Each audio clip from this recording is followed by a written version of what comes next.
Et salut les amis, allez, comme chaque début de mois, on procède au super tirage au sort parmi les membres de la chaîne. Je rappelle que si vous voulez soutenir la chaîne et participer à tous ces tirages au sort, donc une fois par semaine pour gagner des jetons ou des boosters, et une fois par mois pour gagner un gros lot, vous cliquez sur le bouton rejoindre qui est là sous chaque vidéo. Ce mois-ci, on a 4 deckbox comme ça à gagner.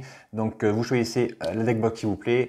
Donc ce sont toujours des gamebox Game Genic avec les couvercles rabattables. On a la verte et rouge, on a encore 2 vertes et on a une bleue et verte. Si vous choisissez ce lot, je mettrai un petit compteur de points de vie comme ça de la marque Ultra Pro. Je vous ai fait aussi un petit pack pour partir en tournoi. Dans ce pack, on aura donc du coup une deckbox Ultra Pro à estampillé Card Market. On aura les 100 pochettes qui vont avec. On aura les 10 jetons, enfin 10 marqueurs plus 1, plus 1, enfin plus X, plus X et moins X, moins X sous forme de dés. Il y en a 1, 2, 3, 4, 5. Il y en a 5 blancs et 5 noirs. Donc les blancs c'est pour les plus et les moins représentés en noir. Et on aura aussi un petit calepin comme ça pour noter ses points de vie. Et enfin, si vous voulez un tapis, il y a toujours les tapis personnalisés. Alors, je ne vais pas tous les montrer, mais ils sont dans la description. Vous cliquez sur l'onglet eBay où on a du coup tous les tapis qu'on a à vendre. Donc, tant qu'ils sont à vendre, ils sont aussi disponibles pour les gains. Et ce mois-ci, c'est Gwenel Prin qui gagne. Donc, pour me contacter, c'est par Messenger ou par Discord.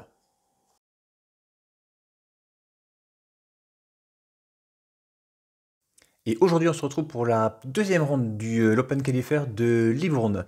La première ronde a été filmée, mais un des joueurs en fait après m'a demandé à ne pas diffuser la vidéo, donc il n'y a vraiment aucun souci avec ça. C'est vrai que moi, souvent j'ai tendance à filmer sans demander aux participants s'ils veulent être filmés. Ouais. Parfois ça met la pression, puis parfois ils veulent pas être filmés du tout.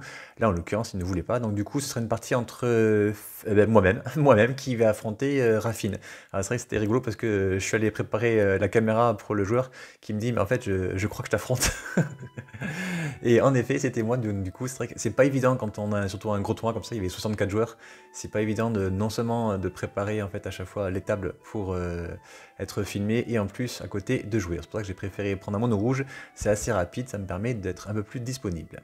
Donc c'est François Ménédier qui commence avec son deck Raffine et moi derrière j'enchaîne avec un guide gobelin. Il y a de fortes chances qu'il se fasse soit contrer, soit tuer, puisque de suite il fetch.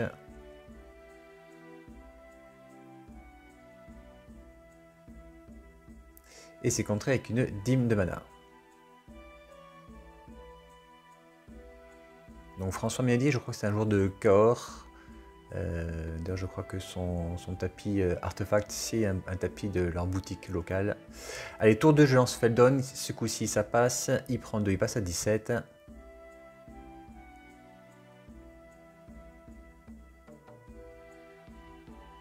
Ouais, il compte quand même les points de vie sur le carnet, mais je vous dis, l'application est tellement bien faite. Il y a l'historique qui s'affiche de chaque côté. D'ailleurs, vous pouvez la télécharger, elle est dans la description. C'est un joueur de Magic d'ailleurs qui l'a créé, Cyril U, un joueur de Nantes. Oula, ça m'a un petit peu surpris, c'est vrai, je m'en rappelle. Il avait fait une réanimation pour réanimer le guide gobelin. Et derrière, il pose Dénic. Et du coup, ça me fait 2 bloqueurs. Je suis obligé déjà de me débarrasser de Dénic avant toute chose. J'étais monté à 37 landes à ce tournoi. J'étais à 36 ce tour d'avant. J'ai eu quelques soucis. 37 c'est pas mal, mais bon, malgré tout, parfois, voilà, on reste bloqué à 2 mana. Mais avec 2 mana, en général, on fait quand même pas mal de choses, même si on est un petit peu plus lent que si on était à 3 mana. Du coup, j'ai fait un Fire Ambush sur Dénic, je veux plus le revoir. Je décide d'attaquer, je me suis dit, même s'il bloque, c'est pas grave. Du coup, je vais pouvoir exiler 2 cartes et voilà, et récupérer un terrain. C'est parfait, c'est ce qu'il me fallait. Hop, je vais chercher ma petite boîte de dés. Et je pense logiquement que je vais garder le terrain. J'ai quand même beaucoup de cartes actives en main. Voilà, hop, je vais exiler le terrain que je peux jouer jusqu'à la fin de mon prochain tour. Je le joue de suite. Et alors j'ai hésité à poser une créature. J'avais la combattante Falkenrath ou le saut de feu. Mais je me suis dit si je pose la combattante Falkenrath qui pose Raffine, là au moins avec un saut de feu plus ensuite j'ai un choc en main, je pourrais me débarrasser de Raffine. Du coup, il n'a rien posé. Mais je reconnais ouais, que mon choix était discutable. Mais encore une fois, j'ai pas beaucoup de terrain. J'ai toujours pas de terrain. Donc du coup, je serais, s'il avait posé Raffine là, j'aurais pu être gêné. Mais c'est vrai qu'en quelque sorte, je vais pouvoir, enfin, je vais perdre un tour en ayant fait ce play. Donc je lance la combattante Falkenrath. Et c'est une fin de tour. Fin de tour, il me sort Révélation Occulte. Et cette carte va bouleverser la game. En fait, il va piocher X cartes et en défausser X. Et il va créer un jeton 1-1 esprit volant pour chaque type de carte qu'il défausse. Et ça qui est hyper important.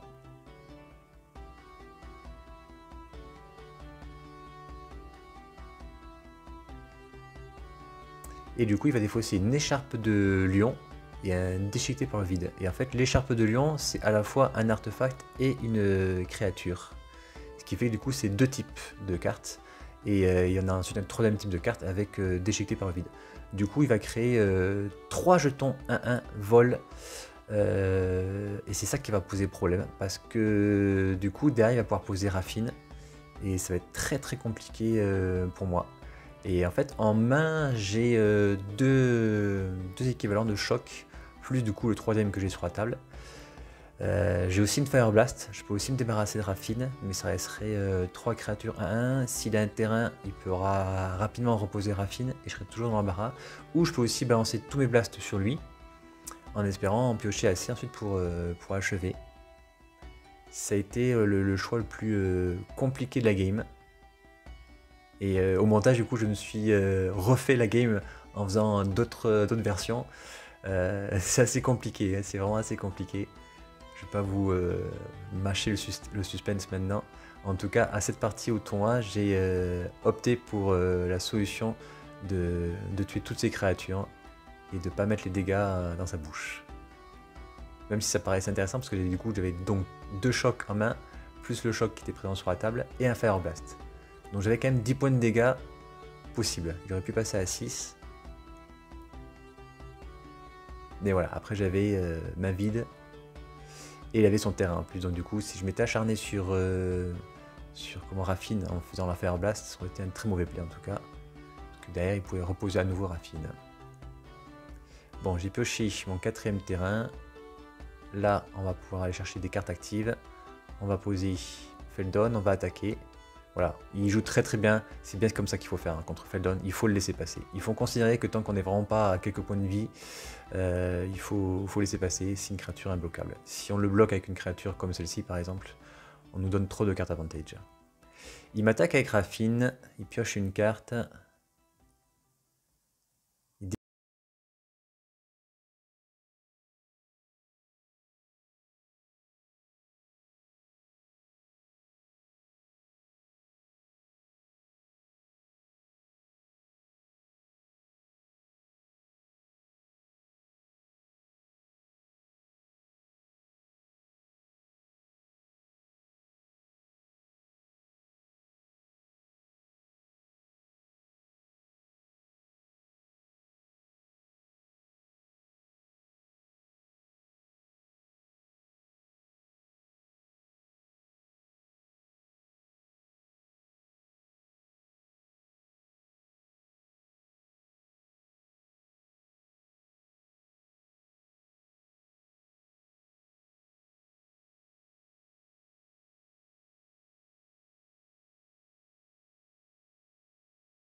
J'ai eu un choix assez compliqué. Soit Blood Moon, soit Boule Fulgurante. J'ai tenté la Blood Moon d'abord.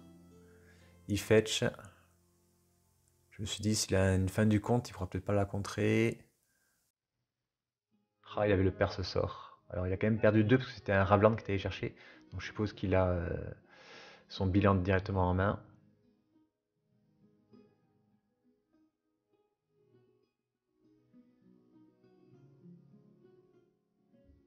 Ouais, c'est bien ça.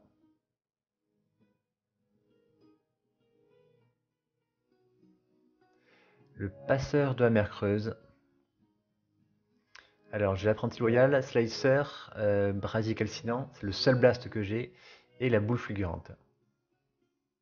Après il suffit que je pioche un blast, je récupère mon brasier calcinant.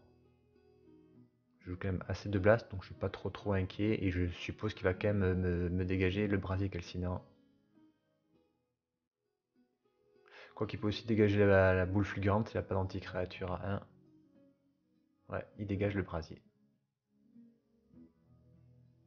Alors là j'ai au choix, soit maintenant la boule fulgurante et je le fais passer à 11, soit Slicer. Et je pense que Slicer c'est plus efficace, ouais. Je vais coller 3 ce tour-ci. Et au prochain tour, je pourrais coller à nouveau 3 avec lui, plus la ball lightning. Du coup là, mon choix porte sur Slicer. Ouais, qui est tellement pressé à attaquer qu'il est arrivé à engager. Allez, hop, ça attaque, c'est initiative, c'est sévérité, c'est fort. À la fin du combat, ça se convertit, à son entretien, ça se convertit. Donc hop, à la fin du combat, et à son entretien, ça se reconvertit. Et après, je lui dis, bah, si franchement tu vois un inconvénient, tu me diras, mais je vais laisser toujours comme ça. Et du coup, pendant son tour, c'est pas une créature. Là, il pose Raffine, il m'attaque, il connive.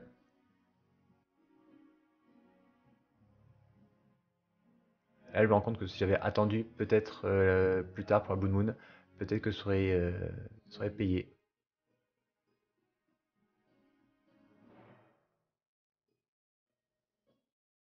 Ouais, il a oublié de compter le point de vie du Ravland, je pense.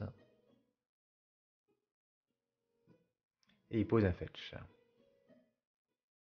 Voilà, ce coup-ci, je vais pouvoir poser Ball Lightning, je vais pouvoir équiper Slicer avec Pince Crâne, faire une grosse phase d'attaque, en espérant qu'il n'ait pas une poussée fatale.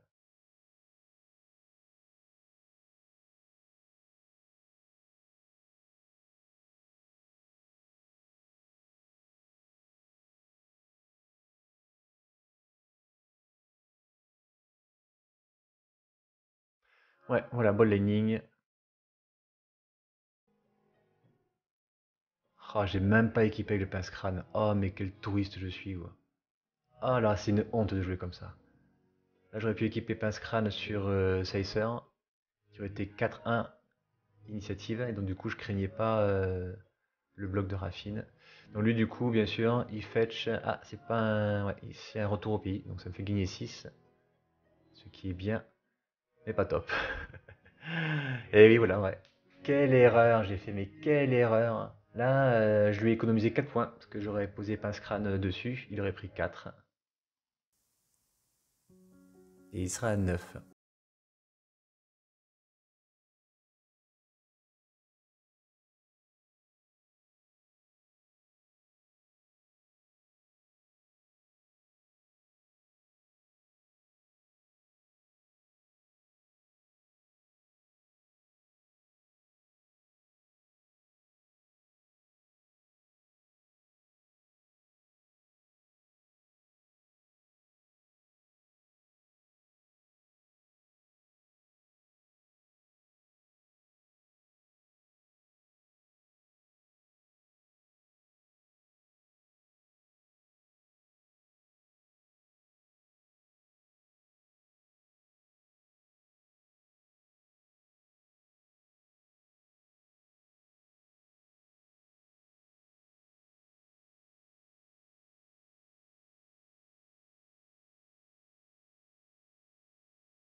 C'est vraiment mauvais comme carte.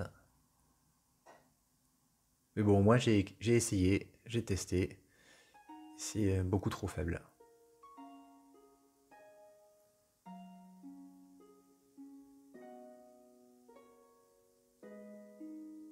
Et du coup, ouais, j'ai main vide.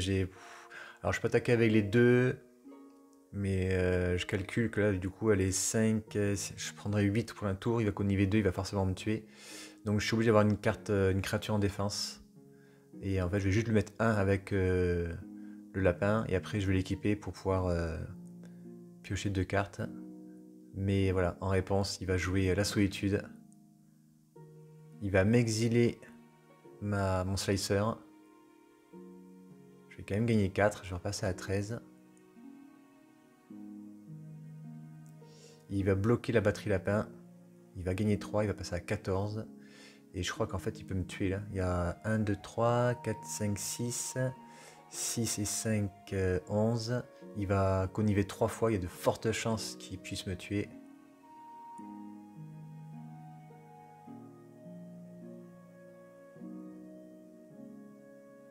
Il suffit juste qu'il défausse au moins 2 cartes dans le terrain et c'est gagné. Voilà, un terrain et 2 non-terrains. Et on calcule, ça fait 5, 6, 7, 8, 8 et 5, 13, ça fait pile poil la quantité. Et bien voilà, et bien 2-0 pour François Ménadier. On me reverra, je crois, à la fin du tournoi, puisque étrangement, c'était la seule défaite. Et après, j'ai tout enchaîné en victoire, donc on me reverra sûrement à la fin du tournoi en table 1 ou 2, je sais plus.